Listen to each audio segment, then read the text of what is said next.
I always knew, I think ever since I was, like my parents were showing me these videos of me, like 3 or 4, making up songs. As soon as I learnt chords, I was starting to like write melodies and lyrics, and I wrote my first song when I was 8. What? And I like typed it all up on the computer. It was called Baby. It was so like, printed it out, made like every letter a different color, and yeah, I just started writing a lot.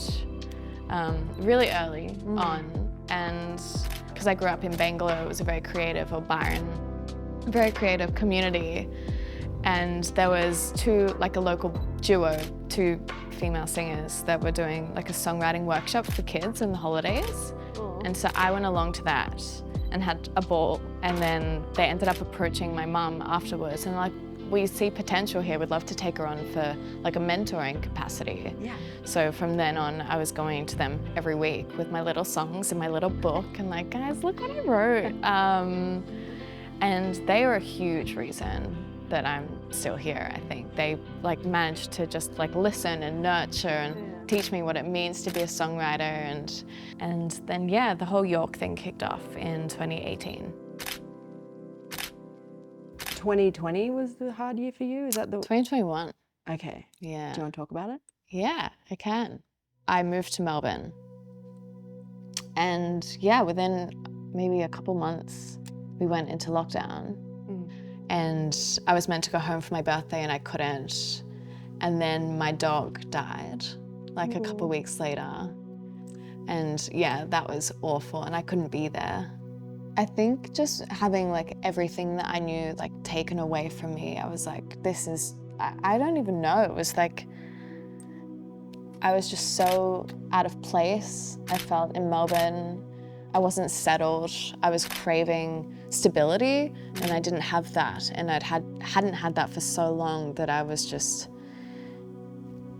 felt like I was flailing. I'm someone that likes to be in control of things and like know what's going on and how I'm feeling, and I'm very in touch with my emotions, and to not be was so terrifying for me. And I really, really struggled with it. I think knowing that I was out of control in the way that I was feeling and I didn't know how to like guide myself back was even scarier, and probably led like me to go out of like, I don't know, it was just like this spiral of doom, I guess, for me. I ended up feeling like I was burdening anyone that I was in contact with. I did not want to talk about it. And it was very internalized, how I was feeling, and that's not healthy.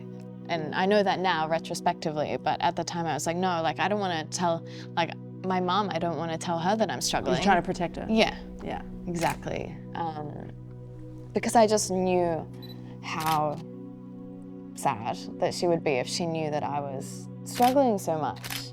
And like there were times where sort of during lockdown, I was like, this is it. Like I don't want to keep going, which was so terrifying for me because I was, as I was saying, like I knew that that is not me talking. And I think that made it worse for me, being someone that is like very in tune. I'm like, why am I thinking this? And I ended up writing about it on my EP, which is actually the title track, 10 Feet Tall. And I remember going into the session that day, and the producer, Jim Alexander, or James, basically he starts every session me like, oh, how are you feeling today, Grace? And I was just like, and I hadn't broken at that point yet. And then with all of this sort of going on, my partner's mum, who we were living with, got diagnosed with cancer. So it was just like this absolute train wreck. And yeah, she ended up passing away pretty quickly after that. But Oh my God.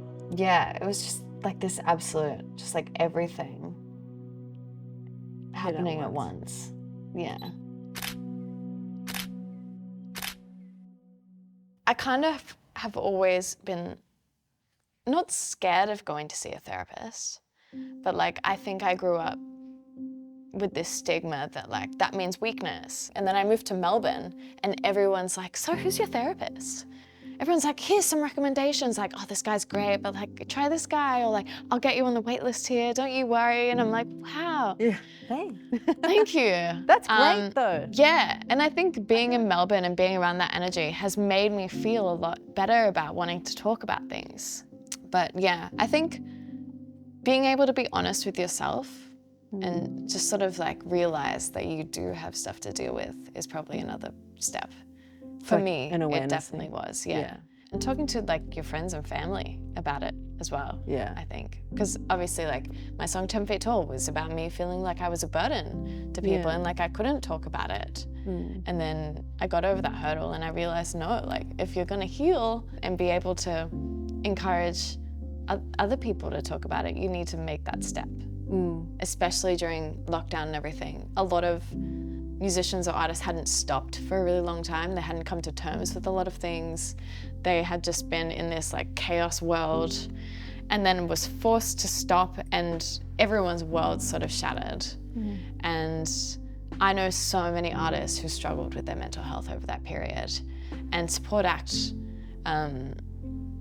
has an amazing like wealth of resources, and a lot of people hadn't really like, they knew of Support Act but didn't really know like who they were, what they stand for. I think Triple J have done an amazing job of talking about Support Act and they've done a few charity fundraisers. I think they raised money for them with the Hottest 100 one year. And we obviously have Oz Music T-shirt Day, which is one of my favorite days of the year as an artist. Obviously, I relied on them on a monetary sense during lockdown. They had those COVID grants and they were so helpful for me. And a lot of other artists I know who were struggling financially during that period because there were no shows and there was no like real sense of income. They are an incredible business and charity, and I think there should be way more support for Support Act.